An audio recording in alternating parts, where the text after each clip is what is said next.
All right, welcome back to another edition of Technique Tuesday. Today we're going to be taking a look at supplements. We'll take a break from the weight room. We'll take a look at supplements. They're a great way to supplement your nutrition. I guess I should add a little disclaimer, is that everything we'll talk about today, I'm not a nutritionist. I'm not a certified nutritionist. So everything we're going to be talking about today is stuff I've learned through my own experience, stuff I've done research on, or stuff I've learned through a nutritionist, and I'm going to present it to you. So I encourage you to do your own research, and if you prove me wrong in some aspect, let's have a conversation about it, and we'll both grow from there. So with that, so the first thing that I think is really important is that, like I previously mentioned, supplements are to supplement your nutrition. So if you're eating, properly, drinking enough, sleeping enough, you're going to be in a good spot. You don't really need supplements. But for me, I know that, I don't get a huge protein content, so taking protein powder is great for me. There's some key vitamins that a lot of times I miss in my diet, so taking a daily supplement is awesome for me, and I love taking pre-workout before I work out. So those are just some things I like, so I have them in my nutritional arsenal, but I think if you just eat properly and drink enough and sleep enough, then you're going to be in a good spot.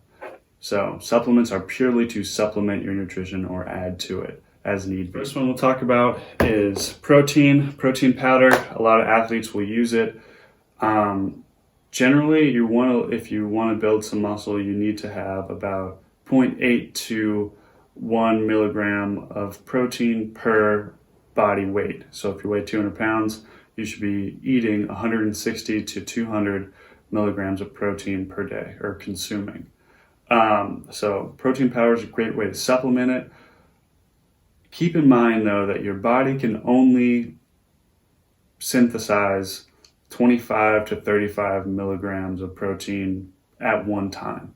So if you're eating a meal that's 60, you're going to have some extra that's not getting synthesized immediately and possibly being stored as fat, which is an energy storage system in the body. So just keep that in mind. Most protein powder per serving is going to be about 30. So eating it with a meal might not be the best idea. The next thing to talk about with protein is whey and casein are two commonly found different protein powders.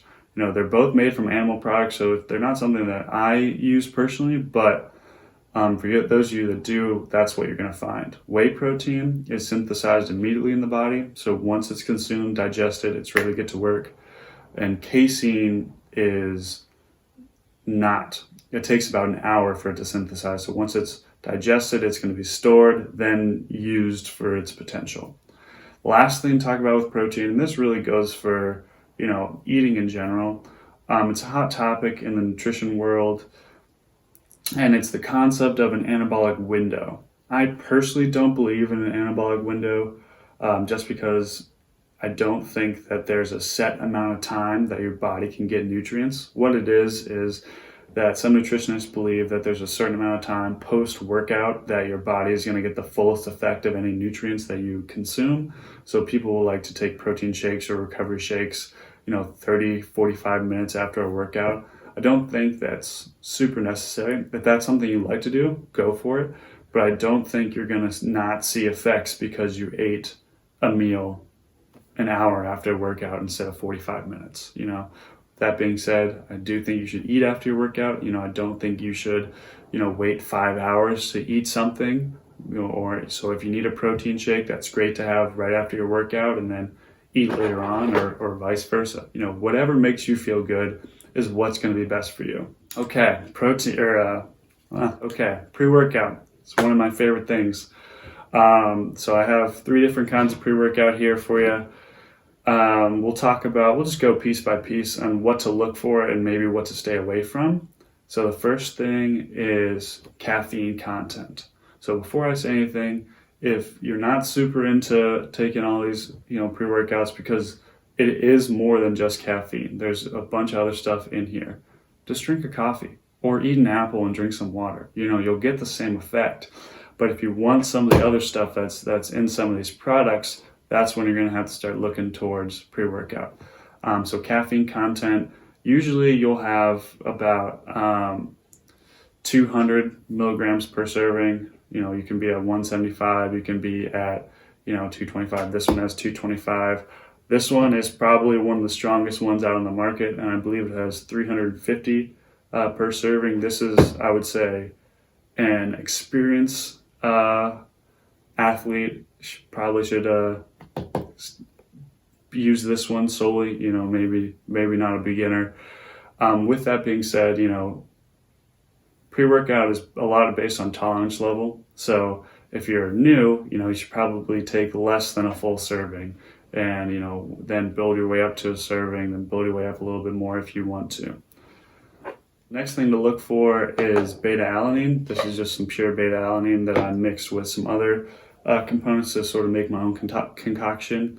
Beta-alanine has a lot of endurance boosters, has a lot of muscle builders in it, but pretty much what it does, or what it's used for, is it's sort of that kick that you feel when you take pre-workout. So you'll start to tingle a little bit.